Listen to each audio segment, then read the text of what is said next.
Hello cycling fans, welcome back to Cycling World, the place where we break down every detail of the peloton and the races that shape cycling history.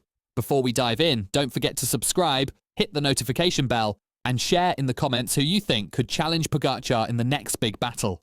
Because this coming Sunday, 5th October, the 2025 European Road Championships will take place, and it promises to be an incredible spectacle. The men's elite race will feature a brutal course of 202 kilometres between Privas and Guilherand-Granges, with more than 3,000 metres of elevation gain and 14 categorised climbs. The first circuit includes 3 passes over the tough Saint Romain de Lerps climb, 7 kilometres at 7.2%, while the finale will feature 4 ascents of the explosive Val d'Enfer, 1.6 kilometres at 9.7%. The last long climb comes at 71 kilometres from the finish, with the final short climb only 7 kilometres from the line. That's a setup for pure drama right until the end. Of course, the main favourite is Tadej Pogacar, fresh from winning his second consecutive rainbow jersey at the World Championships in Kigali. Pogi showed devastating form, attacking from distance and crushing the final climbs, proving again why he is the most dominant rider of the moment. Now, he will aim to add another major title to his collection, but it won't be easy.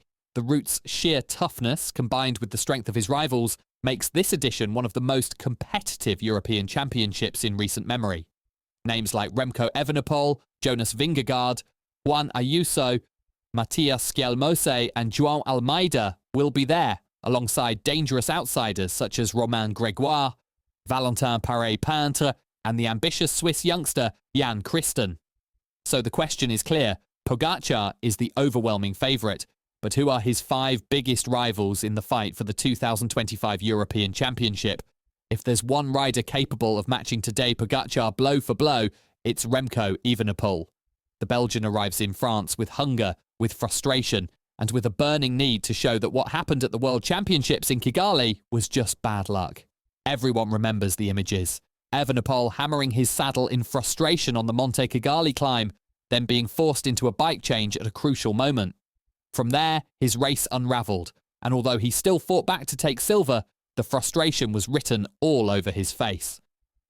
What remains unanswered is the eternal what if. What if Remco hadn't had that mechanical? Could he have followed Pogacar all the way? We'll never know. What we do know is that Evenepoel is a rider of immense power and ambition, someone who never gives up and who always seeks to turn adversity into motivation. And let's not forget, in the World Championship time trial in Kigali, Evenepoel doubled Pogacar on the road and stormed to the gold medal. That was a clear reminder that in a head-to-head, he has the weapons to hurt the Slovenian. His ability to unleash explosive attacks, sustain massive power over long efforts, and ride solo at devastating speeds makes him perhaps Pogacar's most dangerous opponent. His competitive spirit adds another layer of threat. Evenepoel doesn't fear Pogacar, doesn't hide, and thrives in the chaos of one-day races. After all the criticism in Belgium for his gestures and frustration in Kigali, he comes to the European Championship with extra pride, determined to silence doubters and prove he can deliver on the biggest stage. The course from Privas to Guilherand-Granges, with its long climbs and short explosive ramps, suits him perfectly. If he stays sharp and avoids mechanical mishaps, Remco Evenepoel could very well be the #1 rival to Pogacar and the rider who flips the script in this European showdown. The second major rival is none other than Jonas Vingegaard, the double Tour de France champion and most recent winner of the Vuelta a España. The Danish star is arguably the most consistent stage racer in the world, but in one-day races he remains a question mark. Still, his presence changes everything. Vingegaard skipped the World Championships in Kigali, likely to recover after the brutal effort of the Vuelta, where he finished exhausted. Now, with rest and focused preparation, he arrives fresh and motivated to test himself on a tough course that looks well suited to his abilities. 3,000 metres of climbing, 14 categorised ascents. This is territory where his endurance and diesel engine can shine. But what makes Vingegaard especially dangerous here isn't just his own legs. It's the Danish team around him. Mads Pedersen provides a lethal option if the race ends in a reduced sprint, while Pedersen and Skjelmose, fourth in Kigali, is in exceptional form and ready to ride aggressively. Together, they form one of the strongest national squads in the race, capable of taking control and isolating Pogacar. The big doubt with Vingegaard is his ability to handle the short, explosive climbs where Pogacar excels. In stage races and long mountain ascents, he has proved capable of dropping even the Slovenian. But in races decided on steep, punchy ramps like the Val d'Enfer, Pogacar has usually had the edge. Can Vingegaard adapt? If the race turns into a tactical stalemate, with favourites marking each other, Jonas could seize the moment to launch a long-range attack and grind down the opposition. Supported by Pedersen and Skjelmose, he has a real chance to impose himself. If there's anyone who has proved capable of breaking Pogacar in a direct duel, it's Vingegaard. He's done it before in the Tour, and he'll try again on French soil. Among Pogacar's challengers, two names come from his own UAE Team Emirates environment, Juan Ayuso and João Almeida. Both know Pogacar inside out, both have the talent to threaten him, and both represent wildcard scenarios depending on how the team plays its cards. Juan Ayuso was one of the standout riders in Kigali.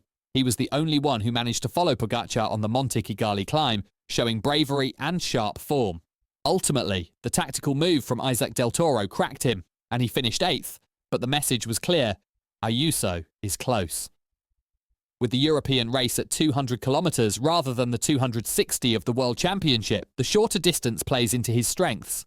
He is more explosive, more dangerous in these scenarios, and if the favourites hesitate, he could slip away with a decisive, opportunistic attack. Then there's João Almeida, the great enigma. The question is always the same. Will he ride as Pogacar's helper, or will he be given the freedom to chase victory himself? Almeida skipped the time trial at the Europeans, possibly a sign he wasn't feeling sharp enough for medals, but in a road race, he's a different beast. Patient, resilient, and tactically clever, he excels in scenarios where the big stars cancel each other out. If Pogacar, Evenepoel, and Vingegaard neutralise one another, Almeida could be the silent winner who slips through the cracks. Together, Ayuso and Almeida make UAE a formidable force. Ayuso brings youthful explosiveness. Almeida provides endurance and calculation, and both have the potential to exploit any tactical hesitation. Pogacar may be the leader, but he'll have to keep an eye on teammates who might also have the legs to steal the show. The fifth rival is perhaps the most surprising, the Swiss youngster Jan Christen. At just 20 years old, Christen is another UAE talent, ambitious and fearless. While he's far from being among the marked favourites, that's precisely what could make him dangerous. Christen thrives on aggressive moves. He's not afraid to attack from distance, and in a race where Pogacar, Evenepoel and Vingegaard will all be locked in a tactical chess match, he could be given the freedom to slip away. If the big names hesitate even for a moment, an outsider like Christen could ride into history with a shock win. Stranger things have happened in European championships. Beyond Christen, the French duo of Romain Grégoire and Valentin Paré-Pantre will look to animate the race. And of course, Mads Pedersen, if he survives the longer climbs, could turn the finale into a reduced sprint, where he would instantly become the favourite. Matthias Skjelmose, after his 4th in Kigali, is also one to watch. But at the end of the day, the spotlight is still on Tadej Pogacar. He is the man in form, the defending world champion, and the rider with the ability to attack from long range or win on the short walls. Yet the beauty of cycling lies in its unpredictability. Even the strongest can be beaten if the circumstances align. So, the stage is set. Pogacar the dominant favourite, Evenepoel the fiery rival, Vingegaard the relentless challenger, Ayuso and Almeida as tactical cards, and Christen the outsider who could tear up the script. Cycling fans, who do you think can dethrone Pogacar at the 2025 European Championships? Let us know in the comments, subscribe, and stay with us here at Cycling World for more stories of the sport we love.